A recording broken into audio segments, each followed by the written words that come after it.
The Things We All Carry is a podcast about first responders and their stories surrounding trauma on the job.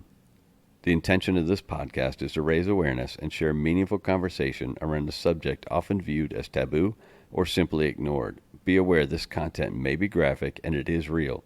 It may not be suitable for children or adults triggered by this subject matter. Welcome to episode 64 of The Things We All Carry. I was doing some work for the show a couple weeks ago when an idea came to me. I had read about a pop-up farmer's market and thought the idea could be applied to an interview. Instead of planning out a show by speaking to and interviewing a guest prior to recording, why not do an impromptu pop-up style interview? Go into an interview not knowing what's going to be said, not prepared, and just have a conversation. The only question I had was, who would want to do that? Who would want to give up an hour or so on a Saturday night to share their personal stories and or traumas? Turns out when you ask, people are more than willing to do just that. So I recorded 2 shows that Saturday and have a list of people interested in doing another round. Michelle was the first one to reach out to me after I posted. She and I have spoken a few times in the past via comments and messages on Instagram, so I knew a little of her life, but I knew nothing of what she shares in this episode. Michelle is a call taker for a 911 service in the Southeastern United States. She shared her stories of childhood, marriage, divorce, and trauma from her job. I had no idea what to expect from this off-the-cuff conversation, but it definitely didn't disappoint. A quick reminder to please help us build a community which not only recognizes, but supports each other through the struggles and recovery. Reach out through Instagram at The Things We All Carry or email mystory@thethingsweallcarry.com to offer support and share your story. Please remember to leave a review on iTunes and give a shout out to any first responder you know, love, or care about. Y'all enjoy the show.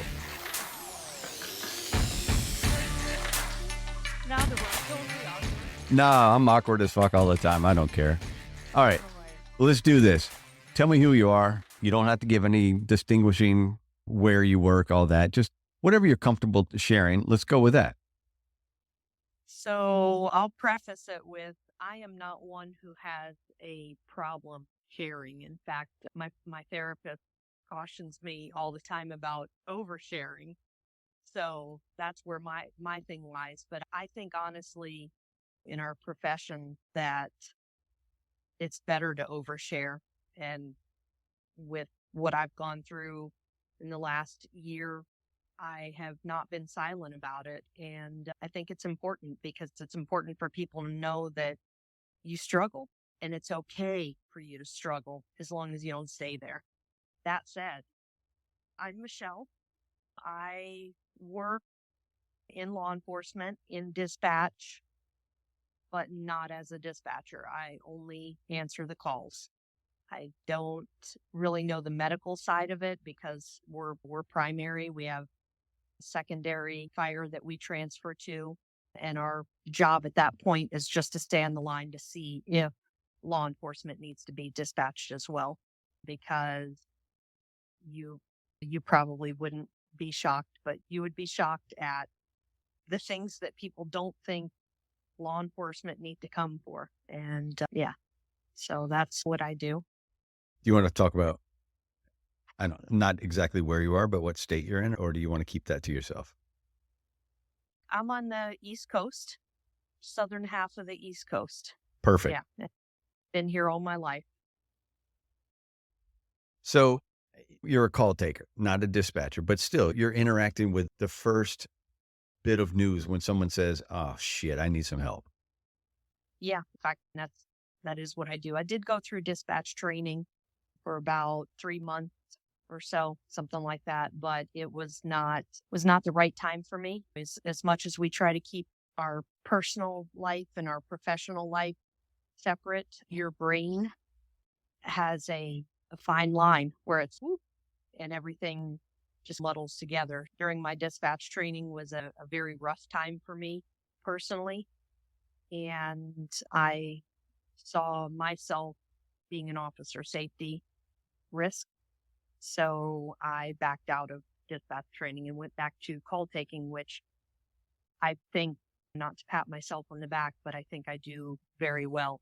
Not perfect by any means, but in the harder calls, I'm able to make a connection with people in just a few seconds, which is vital to getting officers the information that they need so that everybody goes home safe. Citizen gets what they need, officers get what they need, and most of the time it works out. I'm going to go back to what you said. You don't consider yourself perfect in what you do. You're competent in what you do. And I guess when I hear someone, if I ever heard somebody say, I'm perfect at what I do, yeah, you're lying to me. And that's complete bullshit. And that would scare me. I don't want you doing your job if you think you're perfect. I think everyone is learning every day on the job. Absolutely. That's something that my supervisor, who has been there for, I want to say 30 years, I don't know exactly, maybe a little more, maybe a little less. Anytime she gives me something new or I learn something new, I've been here this long and I still learn something new every day. So it is, I don't know, it's challenging and rewarding. So I should give the audience the benefit of what we're doing tonight. And I forgot to do this at the beginning. And this is the purpose of why I'm doing it. I sent a message out on Instagram and I said, hey, does anybody want to talk? You see these pop-up markets. People say it's a pop-up market. You just go and it's on the corner or on an alley or whatever. And people are selling their goods. And I thought, why don't we just do a pop-up conversation? Just off the cuff, somebody says, hey, I want to talk, and we talk. And you were one of a few people on the list that actually reached out. And I think I had 6 people that said, hey, I want to talk. And that's more than I actually expected. And I'm thrilled with it. So tonight, what you and I are going to talk about, I've never heard, you've never heard. We didn't plan anything. We just made a phone call and where we go. So I just want everybody to realize that if it sounds like it's not polished, it's not polished. So deal with it. I am definitely not one to be polished. Yeah, I don't think anybody in either your profession, my profession, law enforcement, whatever it is, I don't think any of us are polished. And if you are, you're probably a politician and you're probably wearing a white shirt. Yeah, we'll leave it at that. Yeah. So let's get into it. When you take a call, what does that do for you? What do you have? How do you deal with that when you take a call? When you take a traumatic call, someone calls and they're saying, I'm in danger or whatever it is, or I've been hurt or, I just need help. How do you take that? I've always wondered that because you guys are the first line. And I know it's corny. I think the thin red line is corny. I think the thin blue line is corny. I think the gold line, the yellow line, the whatever line, I think it's corny. I think that what we do is we do a job and we choose to do a job, but it does affect us. And so what does that do to you when you pick up a phone or when you answer that phone and somebody's in a crisis mode?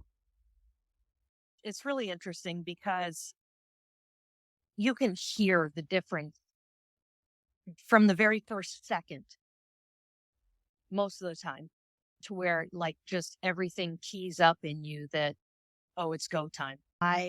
Interestingly enough, I have people that have been there the same amount of time as me and people that have been there longer than me who have not had the types of calls that I get.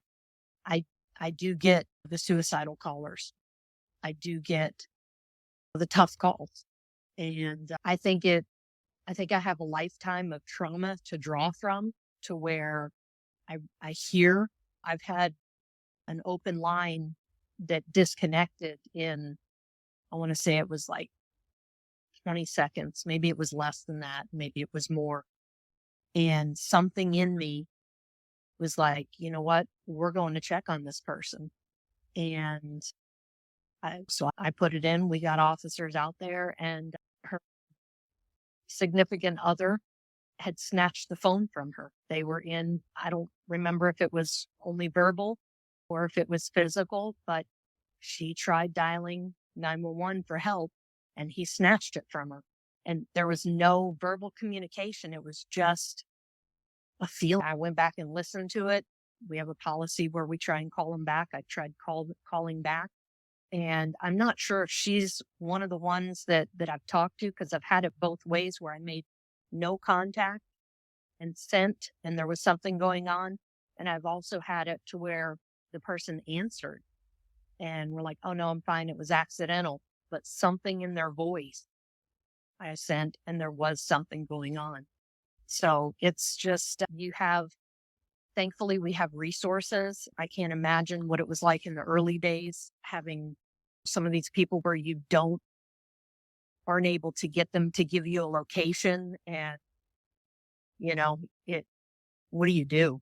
Thankfully, we have resources to where we can get help out to people, even if they never tell us where they're at. And 9 times out of 10, it's pretty accurate. What stands out to you? What, like for you, when you take a call and you pick up that line, and I'm assuming that you have your spiel about 911, what's your emergency? I'm assuming that's where you go with it, correct? Yeah, we do 911. Do you need police, fire, or medical? Okay.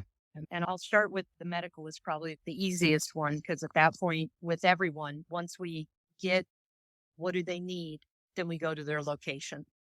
For a medical call, get the location, and we transfer it over to fire rescue. And like I said, listen in. Does law enforcement need to go? If so, then enter a call that gets sent through CAD to dispatch. And if not, then disconnect and get ready for the next call. Tell people what CAD is for those listening that might not know. Stands for Computer Aided Dispatch. And it's basically a computer program that you type in, fill in the boxes, and if you close it out because you transferred it over to fire and we don't need to go, then it's just a public record. If you don't close it out because we need to go for whatever reason, then it pops up on the appropriate dispatcher's screen for them to then voice and dispatch out to the units. And how are police units dispatched? Because I'm well aware of how fire units are dispatched, because we have box numbers, and those box numbers coordinate with a 4-minute or 8-minute response from a station, and who's the closest to provide service. Is it the same for a cop? Is it dispatched according to beats, or what is it? Kind of, yes. So on a routine call, yes, it is like that. They have zones, sectors, whatever you want to call them. Everybody calls them something different that they usually work in an area. And so the dispatcher looks and sees where it is, sees which officer. And sometimes it's a silent dispatch where they just assign the unit to it, and then it pops up on their MDT. That was basically a computer that's in their car and notifies them that they have a call, and then they en route themselves and they go to it. Other times it's voiced. They'll say, Officer XYZ, I have a call here, and can you take this call? And then they go to it. So is there any specificity? I can't even speak tonight. I'm sorry. Is there any units that would be dispatched to specific call, or any specific calls that require units? There is some policies, and I apologize. I have a dog and she just alerted to something. So if she starts barking, It won't be the first time I've had dogs bark in the background. I think we can go back to James Gearing and his two shepherds barking and sitting on my lap while we're trying to talk, and let them bark. It doesn't matter. okay, all right. So yeah, there are some calls that, because there are field service officers that do not carry weapons. Obviously, you are not going to send that officer to an in-progress call where there's any type of threat. In fact, in my early days of call taking, I put in a call where a business owner had returned from the weekend and one of his windows was broken. He had not been inside. I put the call in, and the dispatcher messaged me through our CAD system and just asked, has he been inside? A couple of different questions. And she had put a field service officer on that particular call. And she also then requested one of the regular officers with a weapon to back him up, just because of the nature of the call once her and I had discussed it. And it was a good thing because the field service officer got there, walked into the building, and there was a person in the building. And so at that point now it's a burglary in progress. Whether the guy was there just sleeping or had ulterior motives doesn't matter because now he's caught and who knows what he's going to do. And here's this officer without any type of weapon to assist his safety. So Um, what is a field service officer? They basically, I don't know the specifics to be able to tell you because I don't dispatch and I'm not law enforcement. If there's any officers that want to jump in and give correction or whatever, please feel free to. But my understanding of field service officer, they basically are there to write reports and assist the citizens with anything that is not in progress. Obviously, if something's in progress, the safety factor becomes an issue, whether it be weapons or a physical altercation or anything along those lines. So you said you initially were starting to train for dispatch Yes. and you decided to withdraw from that because you felt that I don't correct me if I'm wrong, you might be a hindrance to public safety. Is that what you were saying? Officer safety. Right. Officer So safety. what had happened is in my dispatch training, like there's a lot that goes on. And I will say that every officer, I know we all rag on each other a lot, police and fire and police and everybody on the dispatchers. We all know we all know fire's right. So we'll put that. We'll just accept that as gospel. How about that? Absolutely. Always right. No, y'all, I really appreciate y'all listening to your podcast. I'm telling you what, and like why I'm even talking to you, I have no idea and I know we're not comparing traumas, but y'all see some stuff and law enforcement sees some stuff. We hear it, but so I have no idea where we were at just a second ago. So just talking about why you felt like you might be putting Yeah. officer safety at risk if you went with dispatch. And I'm just curious, and if you don't want to, you get into whatever you want to get into about it, but I'm just curious why you felt that. I felt that because there was a lot going on. I had, I believe, 2 priority calls, which priority means lights and sirens. So we have levels, routine because it's usually over with, or priority because it's a physical altercation. And then we have urgent that is life-threatening or weapons involved.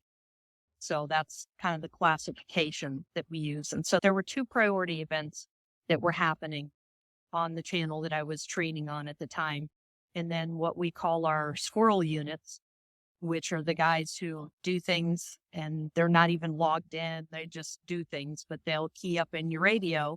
And in this particular case, they did. It's funny because you say squirrel units and they'll just key up and you don't know they're there. When you said squirrel, I immediately went to ADHD. Oh, squirrel, shiny thing. Like my attention there. Man, that's appropriate though. Pretty much. So when they keyed up, like I said, I'm still learning. I'm older, so I'm not the fastest there is. But with everything going on, I had put units in wrong areas on the wrong call. Because when there's a priority call, everyone that's going to that call keys up and lets you know, and it's your job to put them on that call. Because probably for you guys as well, location is the absolute most important thing for safety. If you need help, and we don't know where you're at, then there's a problem. And so I knew that I had put a couple of people in the wrong spot. And I looked at my trainer and I said, when these calls are done, I'm done. And because to me, and there were a couple other events prior to that, I had noticed things, but that was a breaking point for me where I will not be the one responsible that if that guy keys up needing help, that I have help going to the wrong place. And that's what your trainer is there for, to help correct those things. But it was, like I said, it was just the wrong time for me to add one more thing, that level of responsibility. So I went back to what I know that I could do and serve in a better position, I think. So You've made mention, because you and I go back and forth quite often on Instagram. You've made mention that, because I've put out calls for people to be on the show repeatedly, and I get nibbles here and there, obviously, and I had to search out some people, but you've always mentioned, oh, I'll come on your show, but I don't think what I've been through compares to what anybody else has been through. And that's essentially what you say to me every time, correct? Yeah, pretty much. And Pretty much. I've never pushed you on it, because I don't know what you mean by what I've been through. And I think that in general, I don't push it until someone wants to say, let me share with you what I've been through, and we'll see where we're at. So are you comfortable sharing, quote Yeah. unquote, what you've been through? Yeah. And it's not, so for me, I am older. And first of all, classify older. I know I'm not supposed to ask a woman her age. I apologize. I'm an asshole. Go ahead. I don't mind. I'm 50 plus. Put it Okay. that way. I've only been in the job for a few years. Most of my trauma comes from my life. Yeah. What I did before was, I've had jobs, positions. I ran a call center for a friend. I managed a Chick-fil-A restaurant, and then various other little things. Worked for an accountant for a year or so. But most of my life was spent raising my kids and homeschooling my kids. How many kids do you have? 4. Okay. Technically 6, but 4 here. Childhood, I know you always have people go back to their childhood kind of thing. Single mom of 3 kids. And she did the best she could with holding down the fort. And was she perfect? No. Could she have done things differently to where we all weren't as messed up as we are? Absolutely. But I think she did the best that she could. And then introduce, when I was a child, 10 years old, stepdad came into the picture with step uncles that would spend the weekend at her house. And we'll just leave it at that. So there's a lifetime of trauma as a child, enough as it is. And I was married to a narcissist, but I was too busy focused raising our kids that I believed everything he said, and including all the negative. And I know I'll probably leave a lot out, but that's okay. There was a lot. I won't get into the, nitty gritty specifics, but some of the things that were said and done are they're horrid. And I know there's people that have it a lot worse than I did. And that's one thing about the job, that in the tail end of my marriage was the beginning of when I started in dispatch, and was not anything that I had planned. I was working at an accounting firm at that time, and one day scrolling Instagram, saw an ad for the agency and was like, I think I'd like to do that. And then in the months following that, I found out why, with getting a divorce and what have you. And that's when things were very bad. One of the things in the interview that I told my employers, which there was like a panel of them asking different questions. One was transcribing, one was asking, and 3 different people were asking questions, whatever. And one of the things that stood out to me that I told them was, there's probably not much that is going to come across the line that I have not experienced in my personal life, or have a friend or family member that experienced it. And going back to not really childhood, but young adult, before I was married, my brother committed suicide, and I was the last person to speak to him. And I'm talking like minutes, like basically what I said, I won't say caused, because I don't wear that guilt, but with what I said to him, he went into his room and closed the door and pulled the trigger.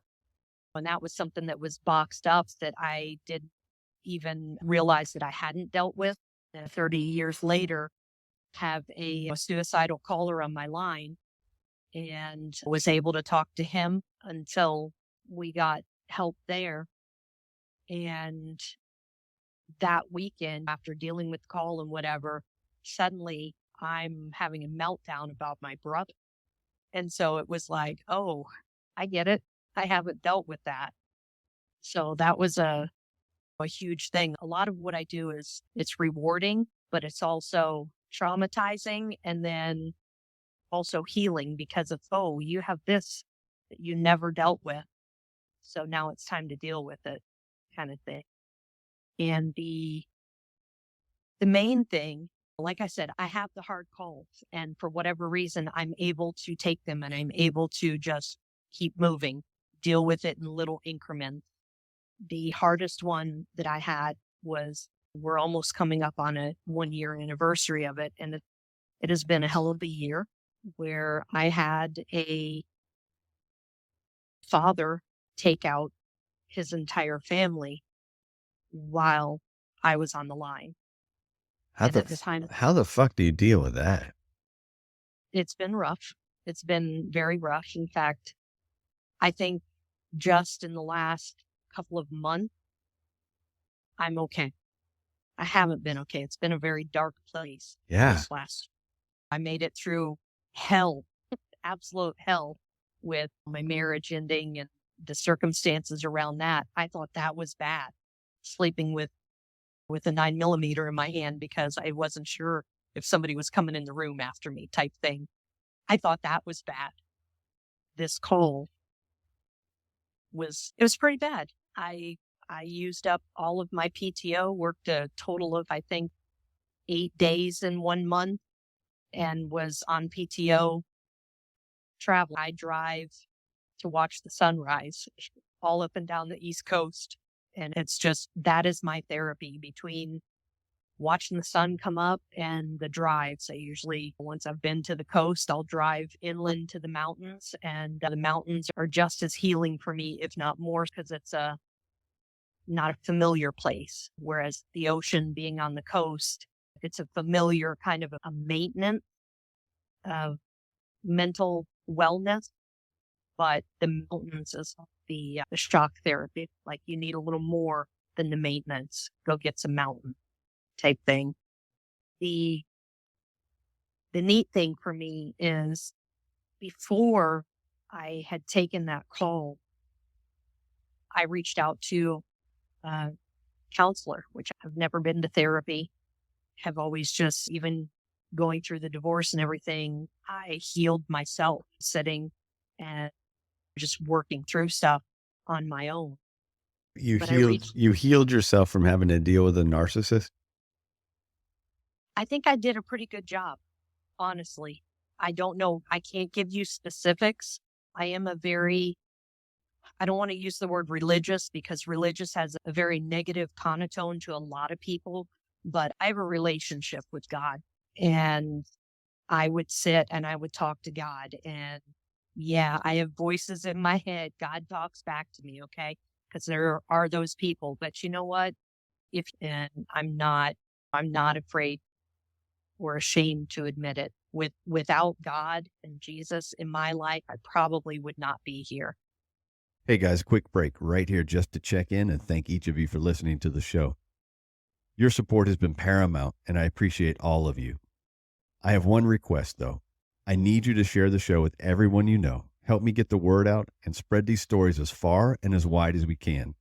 While you're at it, please leave a review of the show wherever you happen to listen. Feel free to reach out to me at any time to share your story, to talk, or to pass on suggestions. Let's get on with the rest of the show.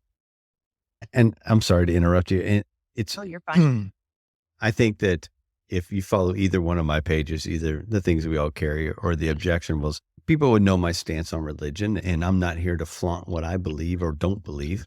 And I'm not here to diminish what other people believe, because I think that what it is that you take to get you through and to give you power and to give you guidance is what you take. And I think that if it works, I don't care what it is.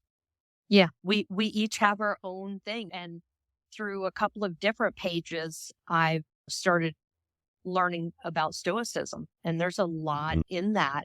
And honestly, there's a lot in that it's on one of the pages that I follow will put something out there or we'll be talking and he's giving me something that's from Stoicism, but I'm able to like link it to a Bible verse that I know, Feel you free, know, and feel free to share the page. I don't care. I'll pimp other people's pages. I don't give a shit. oh, well, pimp the pages, BDMSR, Okay. which I think he's a private page, but he's got like 20,000 followers, Okay. private for reasons, whatever, between him and the famous 10-8 page. The famous, Charlie.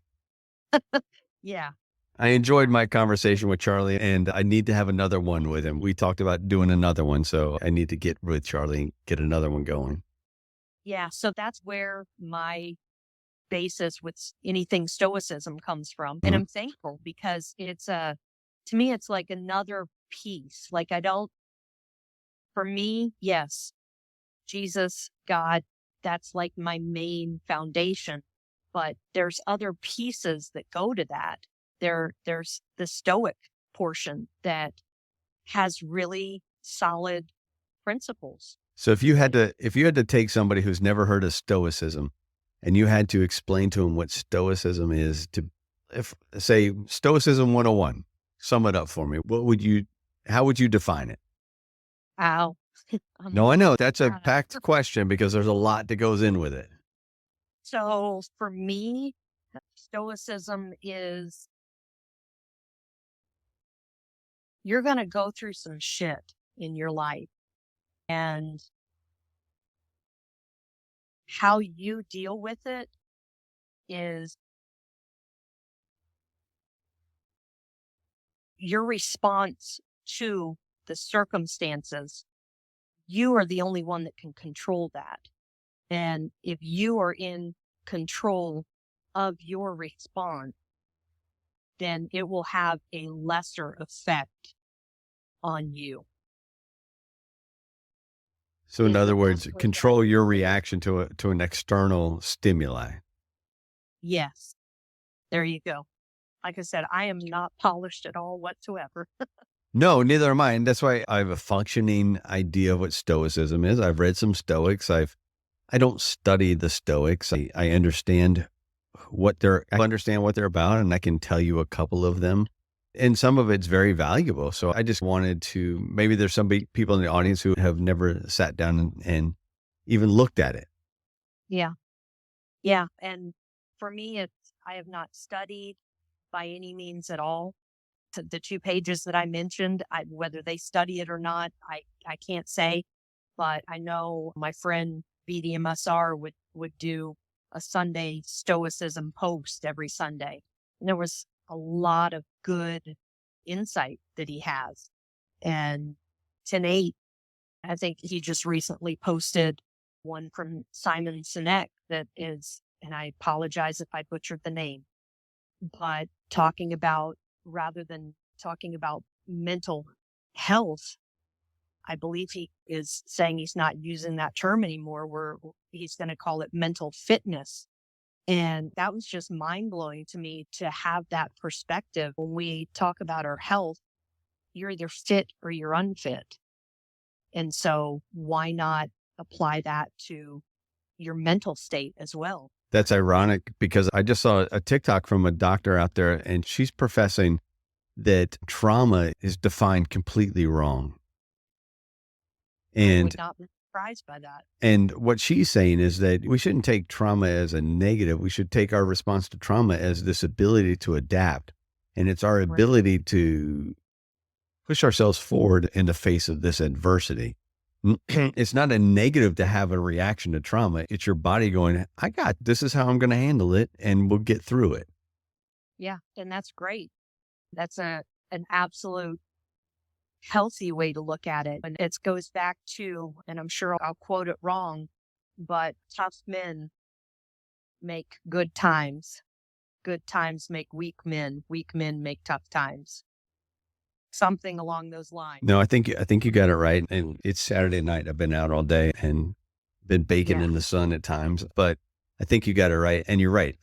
Good times are enjoyable, but they don't build character necessarily. Yes. And absolutely. We develop our best when we're in the midst of the hardest thing. So back on the before I took the call with the father taking out his family, I had reached out to a counselor because I didn't want to carry any baggage, even though I felt like I was doing really well. I wanted to make sure that I don't want to carry any baggage going forward.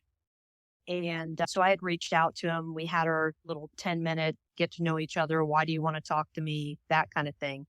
And he was in the midst of his own things going on. He was like, all right, I'll follow back up with you when I have this personal arena taken care of, and we'll see what we can do. And the day that I took that call, he texted me and he was like, hey, how are you doing? And I was like, oh, hey, so. You're like, you son of a bitch. How'd you know this? Exactly. And he was like, I don't know if these were his words exactly, but I think it was like, oh, holy shit, I'll process your insurance and I'll call you tomorrow. But great guy, is retired LEO, so understands the job. And that's important. I think very important if you are seeking counseling, you get somebody who does understand, or maybe they haven't had the exact scenario, but they understand the traumas that, first responders go through. And he's been a great help. I have to shout out another person and he'll probably hate me for doing it, but I don't care. I went through a really rough time, October, November, maybe December time. Can't put my finger on it exactly, but I was not in a suicidal state, but I was definitely in crisis. I could not shut everything out. We have our normal functioning where stuff happens, whatever, and you're able to just keep dealing with it. But literally everything that either talking to a person, looking on social media or whatever, I was either triggered like into a sadness, or I was triggered angry, and I had zero control over this. And it was just like, holy crap. And I reached out for whatever reason. The page he wrote out is run by, couldn't tell you his last name, but Kyle, and reached out to him, just messaging. And basically he just talked to me for, I don't even know how long it was, but helped ground me, bringing me back to, okay, I'm okay. And I think I did that twice, where I had I just couldn't stop everything from triggering me. And I've never been like that before. And I know what brought it on. I had taken a shooting class, and it was an outdoor range, and I was going all excited, expecting to get better at shooting. And being out in that range, I totally was sucking. I'm thinking, why am I, I'm not even hitting the target. And I'm not great, but I can put rounds on paper where I need to put it. And it was going, and I'm just like, what the heck? And at one point we had paused, and I was talking to one of the other people that were taking the class, and they said something, and it was just like, whatever it was they said just opened up my ears to where my brain finally made the connection with what was going on. And there were ranges around us that were shooting rifles, and some of them were rapid fire. And in that moment, I was back on that call, because it was the same sound as what was on my phone. It's what I was hearing then. And I knew from that moment that class was not about me getting better shooting, although I did a little bit. But so I let the instructor know. I was like, hey, this is what I'm dealing with. This class for me has nothing to do with getting better. I'm still going to continue going through the class, but I just know that I am not okay mentally right now. because to me, that was a respect thing and also a safety thing. And I made it through the class, and I think I did really well because by the end of the class, I was not trembling, shaking, and I was able to focus on the material being presented and not everything that's swirling in my head. But it was that weekend that it unlocked another level of, oh, you need to deal with this, that I was unaware of. So how'd you deal with it? Like I said, I reached out to Kyle and we talked. And it was just a back and forth with him? It was just the back and forth with him.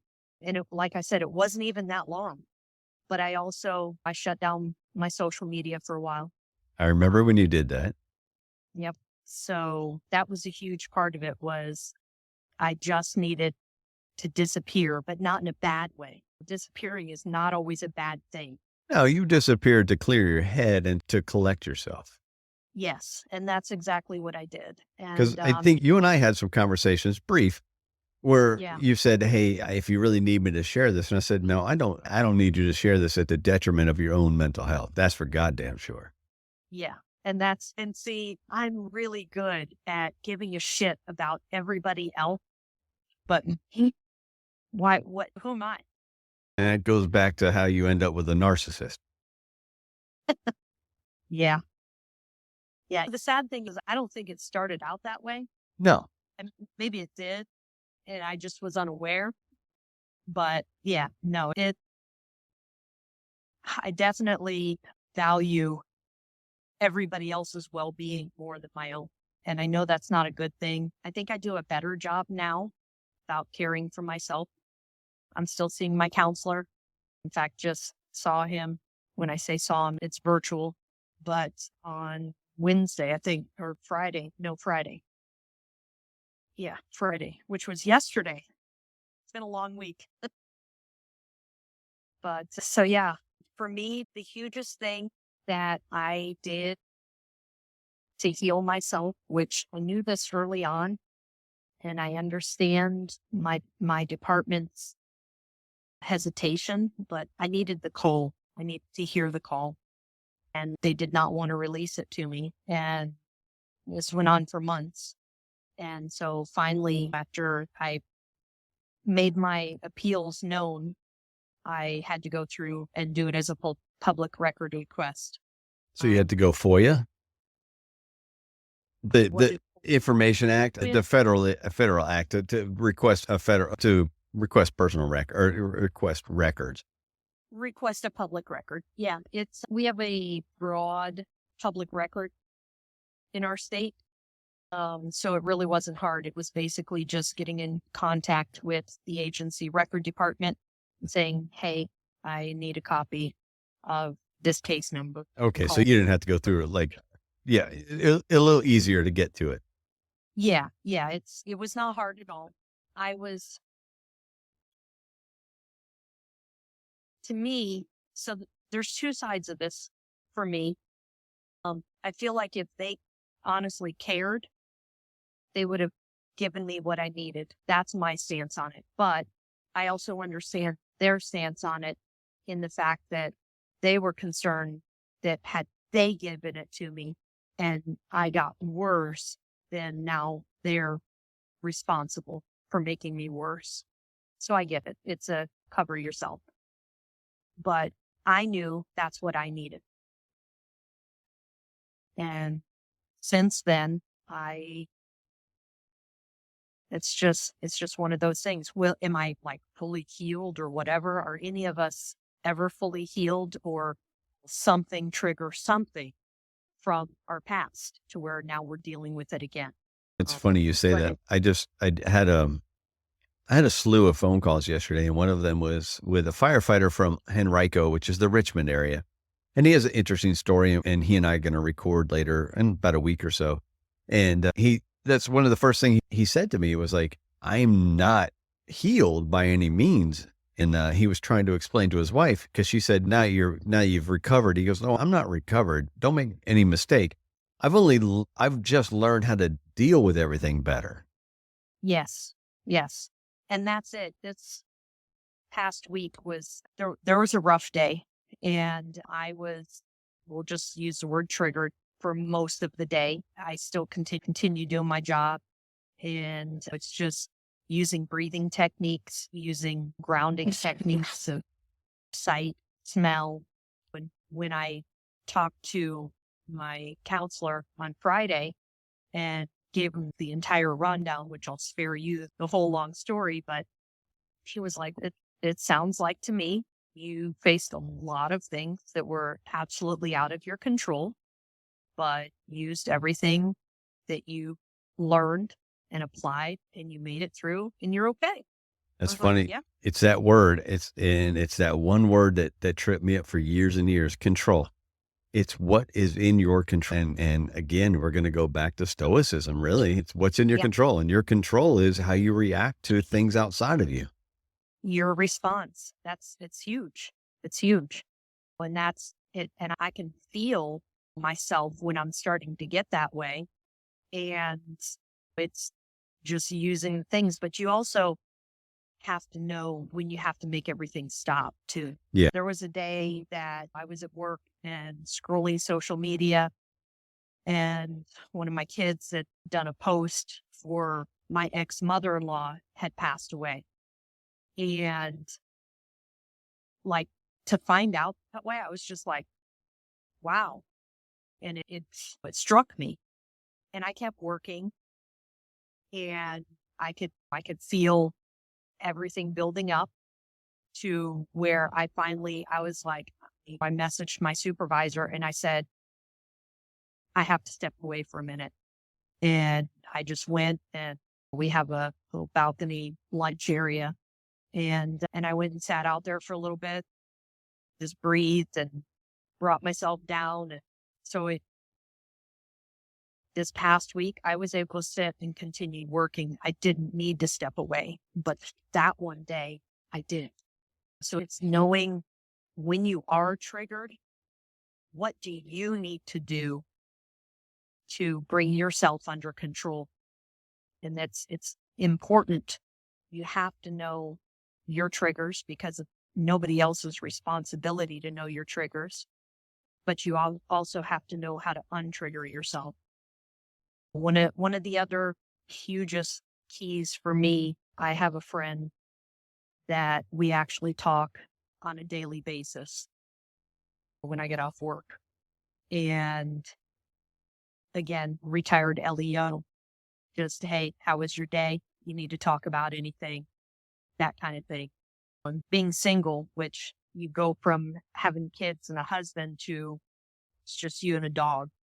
And my spiritual support system also, because of all of that went on, suddenly was gone, which people are the greatest downfall to religion. People will fuck it up. I can tell you that right now.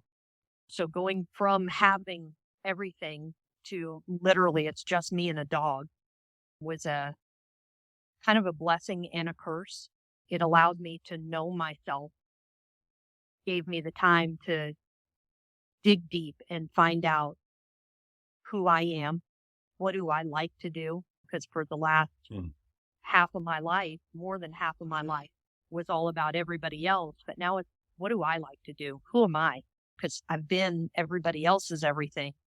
But then it comes to a point where, okay, I know myself and I know what makes me happy. And while I can be alone, being alone sucks sometimes when you've had a rough day and you just want to come home and hug somebody and there's nobody there to hug, that type of thing.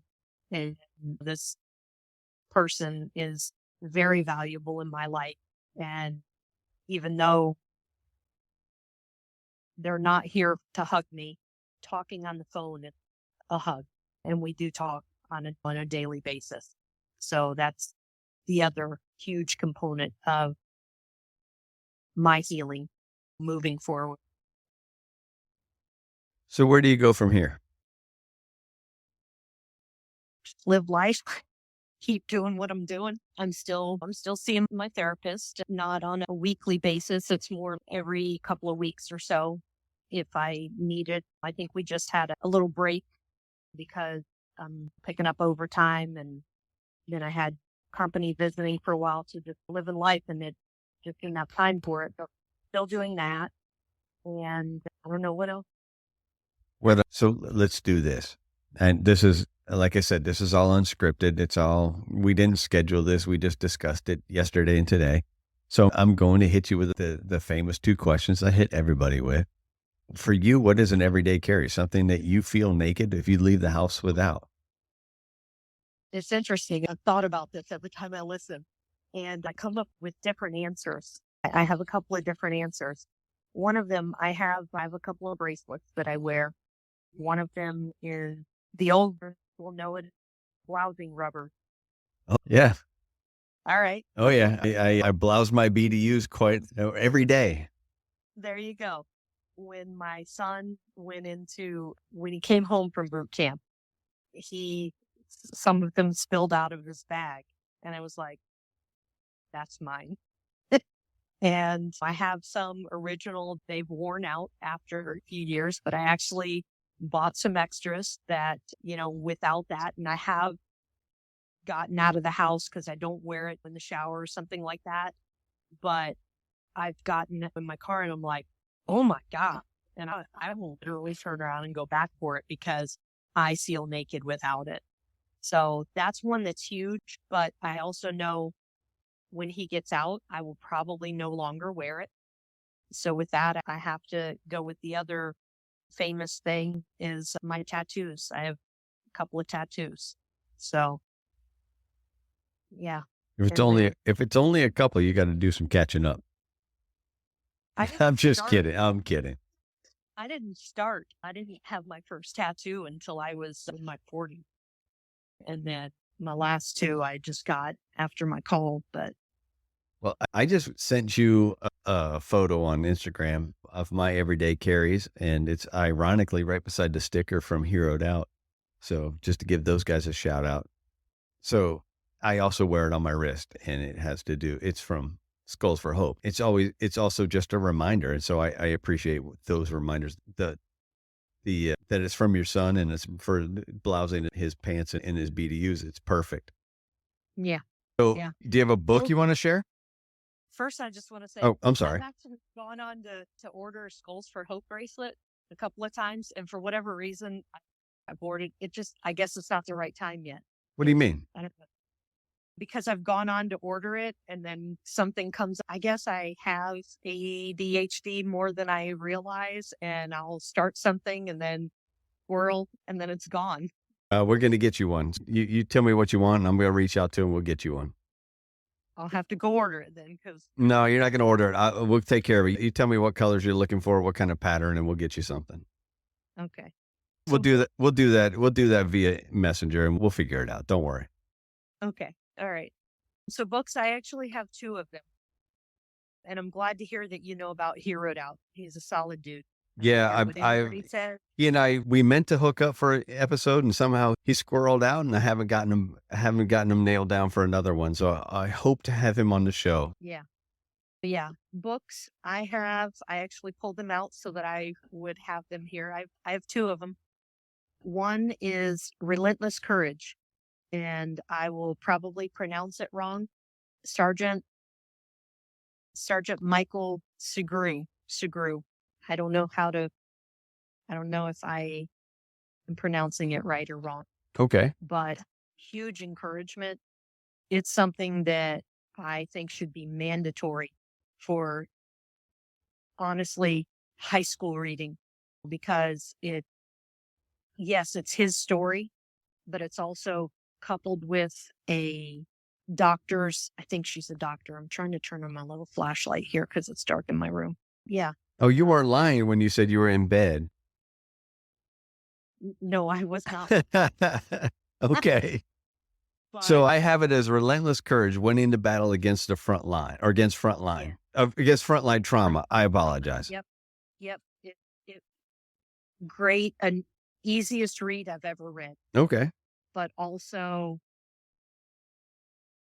his story, which I'm sure is a lot like many other stories about just the trauma that he went through. But I love it with her insight of the mental fitness side of it, Okay. the mental trauma side of it. So it was a great read. So there's that one. And then I Am Pitt's Memoirs of an American Patriot by Dexter Pitts. Interesting with his book, I could not make it reading past the introduction.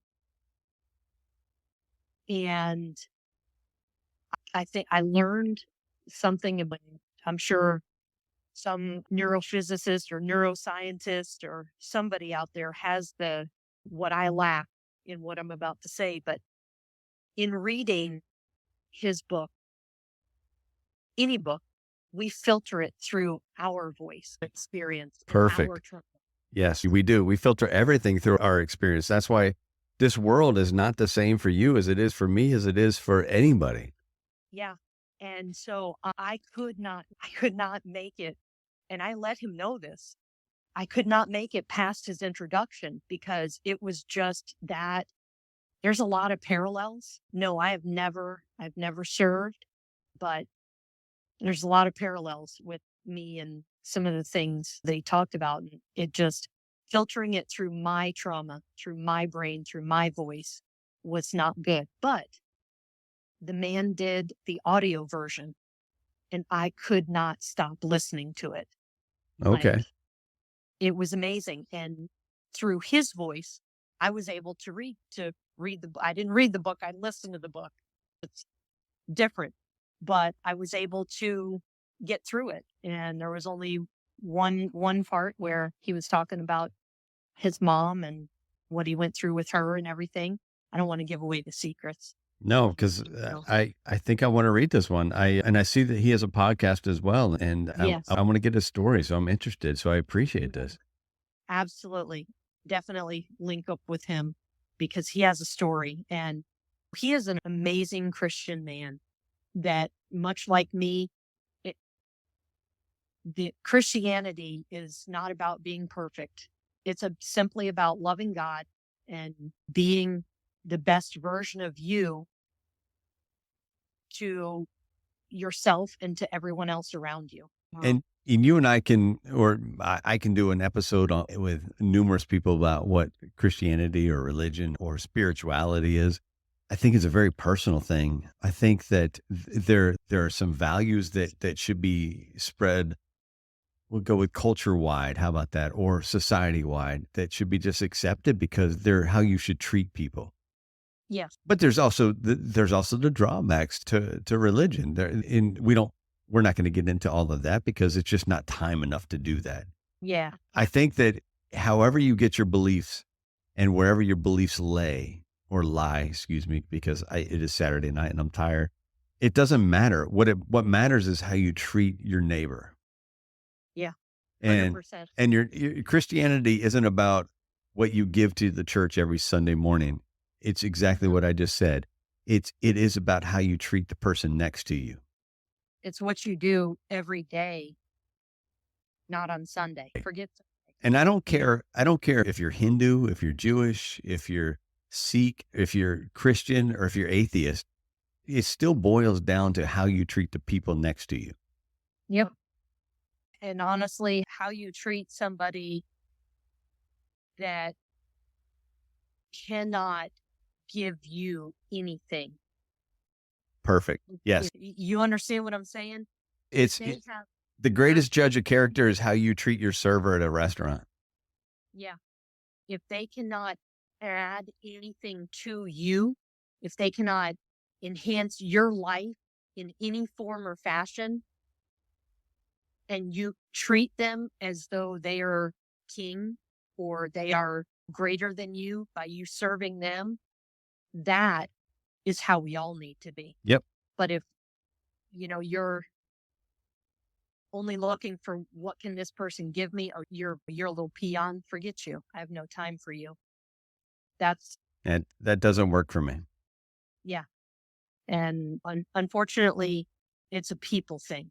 It has zero to do with Christianity because like I said, my support system went from having people that I thought were closer than family to not one person reaching out to me. And yes, I understand the phone works both All ways, right. but you know that this is where I'm at. So you would think you would reach out, and it went to zero. And people for the last 30 years in my life. And it's been 2 years since I've talked to any of them. And it's amazing. You find out who's there and who's not, and you have to filter those out. Go through hell, you find out who your friends are. If you have a last word or two you want to say, go for it. I just wanted to thank you. I think this conversation exceeded anything I was expecting out of that post I made yesterday. Awesome. I'm very glad. And I'm glad you have taken your time, and I appreciate you allowing me to talk to you. And if it never makes it on air, I'm okay with that. Oh, come on. This show is coming on air. It's trust me, this is a good one. And I appreciated the conversation. I had no idea where this was going to take us. And it's been fascinating to me. So I do appreciate it. And you know what you say, it's an honor to be on, but I say it every time. It's just an honor to have someone that wants to talk and is willing to share what they've been through. It amazes me each and every time. So to you guys and to you and the 60 plus other people who have talked to me, thank you very much. I appreciate it. Thank you for everything that you are doing, not only for fire, but for first responders. It's bringing light to what we need to so that everybody can be well and go home to their family. And that's exactly what we're trying to do. Well, it's officially bedtime for you. So why don't you just turn out the lights, or the lights are already out, and just get some sleep and relax. Absolutely. The lights are already out. Alrighty, ma'am. I appreciate it. Thank you very much. All right. Thank you. Take care. You too. All right, we're out. Thanks for listening to another episode of The Things We All Carry. Head over to the website, thethingsweallcarry.com, for show notes, resources, and to sign up for the newsletter. Until next week, take care of yourselves and remember to check in on each other.